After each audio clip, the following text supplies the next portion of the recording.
नमस्कार, राष्ट्रीय हिंदी न्यूज में आपका स्वागत है और आपके साथ हूं मैं अंजना राठौर। नजर डालते हैं आज की कुछ खास खबरों पर।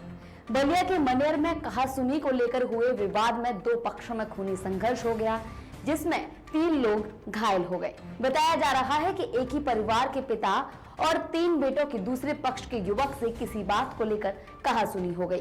देखते ही देखते विवाद इतना बढ़ गया कि दूसरे पक्ष के युवक ने पिता और बेटे पर चाकू से हमला कर दिया, जिसमें पिता और तीनों बेटे घायल हो गए, जिन्हें इलाज के लिए सामुदायिक स्वास्थ्य केंद्र सिकंदरपुर भेजा गया, जहां से उन्हें जिला अस्पताल के लिए रेफर कर दिया गया है।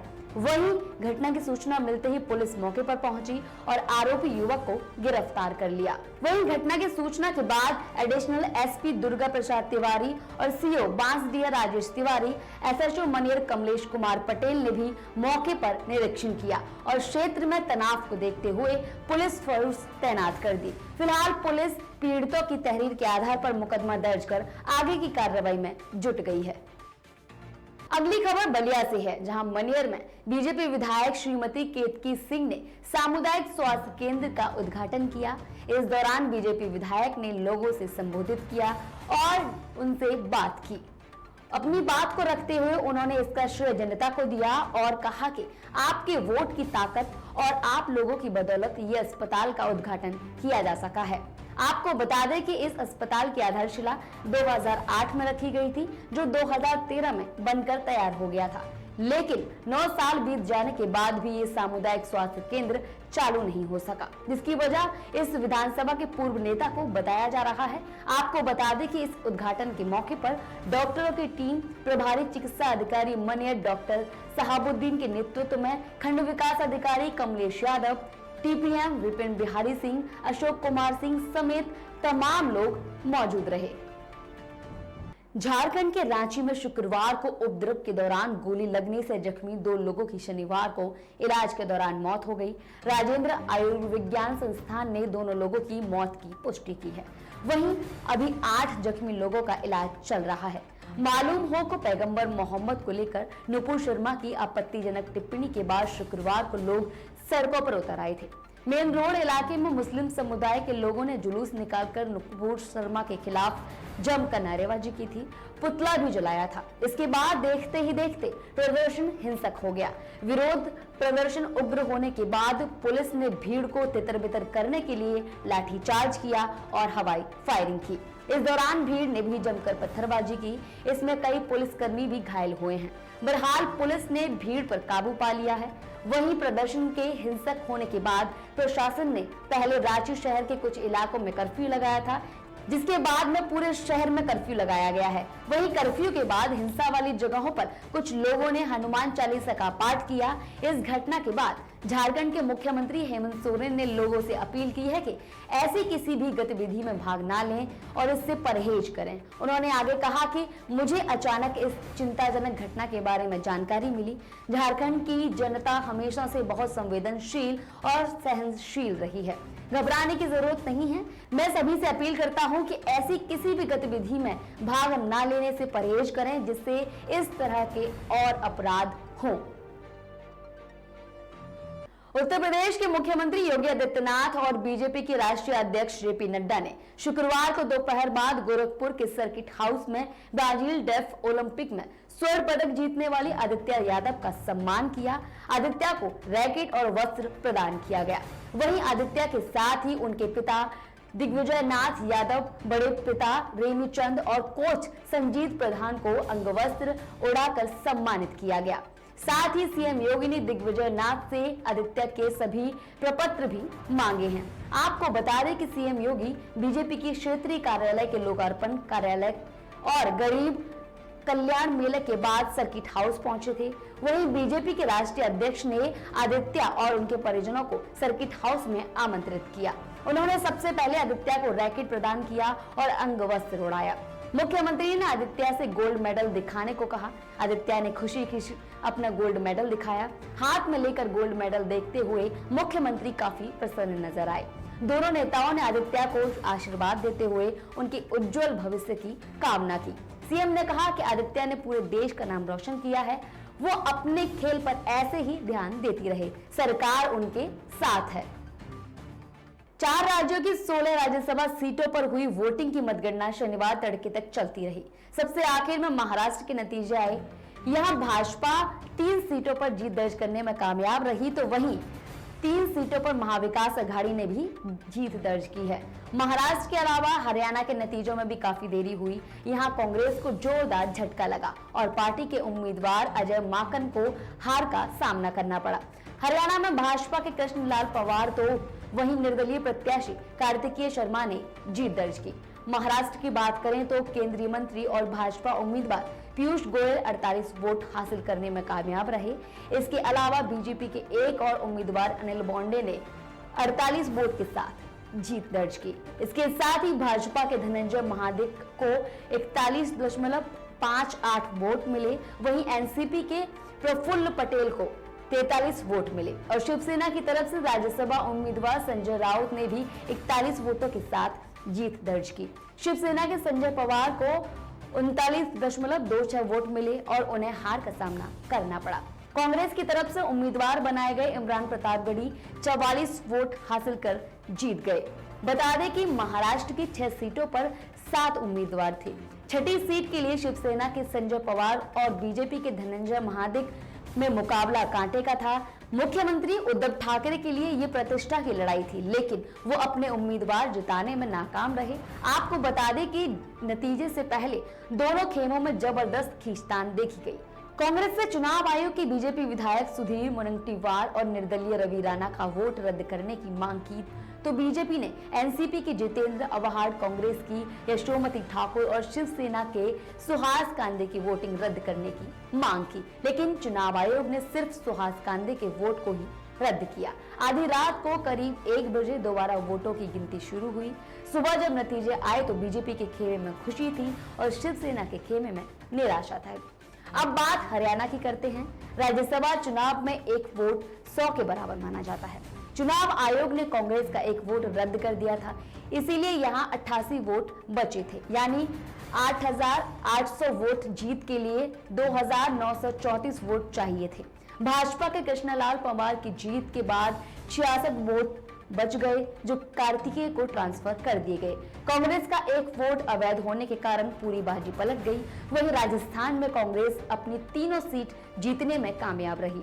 राजस्थान में कांग्रेस से प्रमोद तिवारी, रणदीप सुरजेवाला और मुकुल वासनिक जीते, जबकि बीजेपी के एकमात्र उम्मीदवार घनश्याम तिवारी ने कामयाबी हासिल की। वहीं बीजेपी समर्थित निर्दलीय प्रत्याशी सुभाष चंद्र चुनाव हार गए। वहीं कर्नाटक में बीजेपी अपनी तीनों सीट जीतने में कामयाब रही।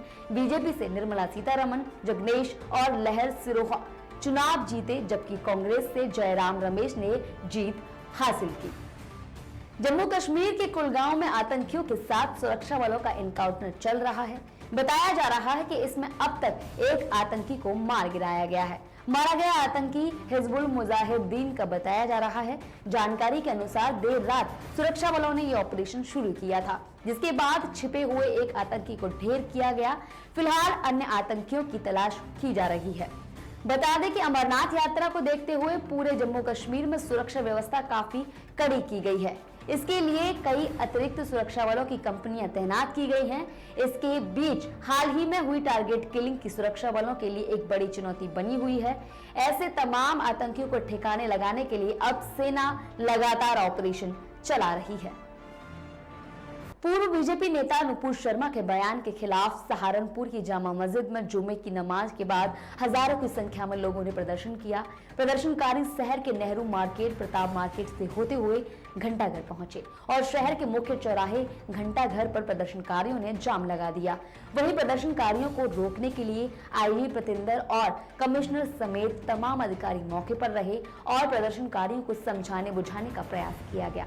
इस दौरान पथराव की घटना भी सामने आई। करीब 2 घंटे चले हंगामे के बाद किसी तरह से पुलिस प्रशासन ने सूझबूझ दिखाते हुए बामुश्किल हालात पर काबू पाया और प्रदर्शनकारियों को वापस भेजने में सफल हुई। लेकिन इस प्रदर्शन के बाद बाजार में अफरा तफरी और भव्य का माहौल पैदा हो गया।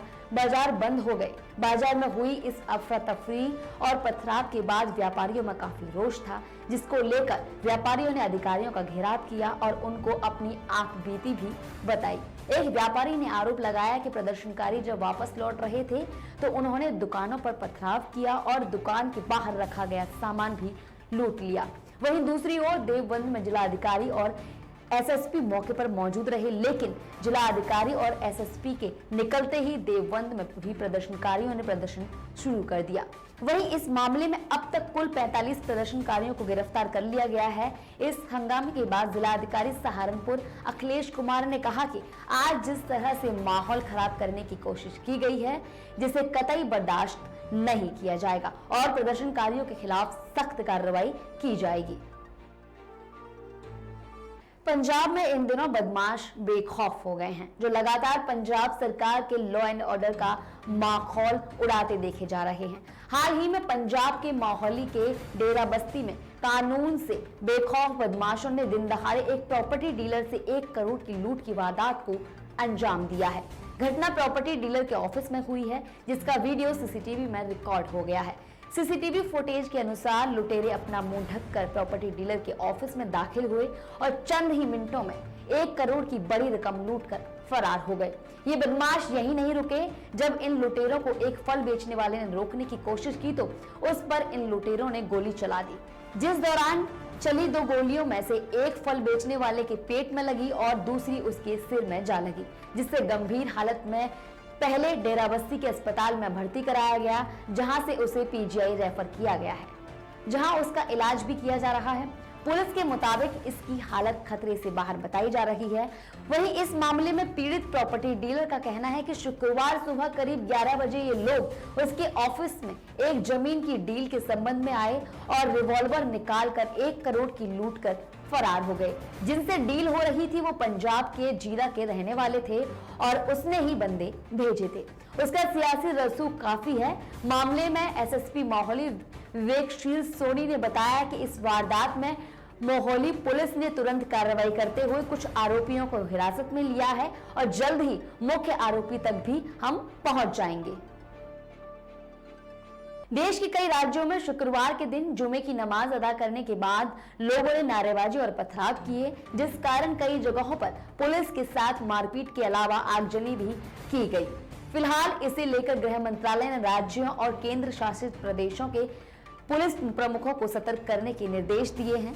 बता दें कि बीजेपी से निलंबित नेता नुपुर शर्मा और निष्कासित नेता नवीन जिंदल की पैगंबर मोहम्मद के खिलाफ विवादित टिप्पणियों को लेकर देश के विभिन्न हिस्सों से हिंसा और विरोध की कई घटनाएं सामने आई हैं, जिसको संज्ञान में लेते हुए गृह मंत्रालय ने सभी राज्य और केंद्र शासित प्रदेश की पुलिस को एक बयान जारी किया है।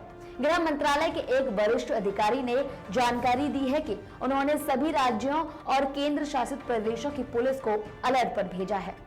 उनका कहना है कि किसी भी समय हिंसा होने के आसार हैं, ऐसे में उन्हें निशाना बनाया जा सकता है। इसीलिए सभी राज्य और केंद्र शासित प्रदेशों की पुलिस को सतर्क रहने के लिए कहा गया है।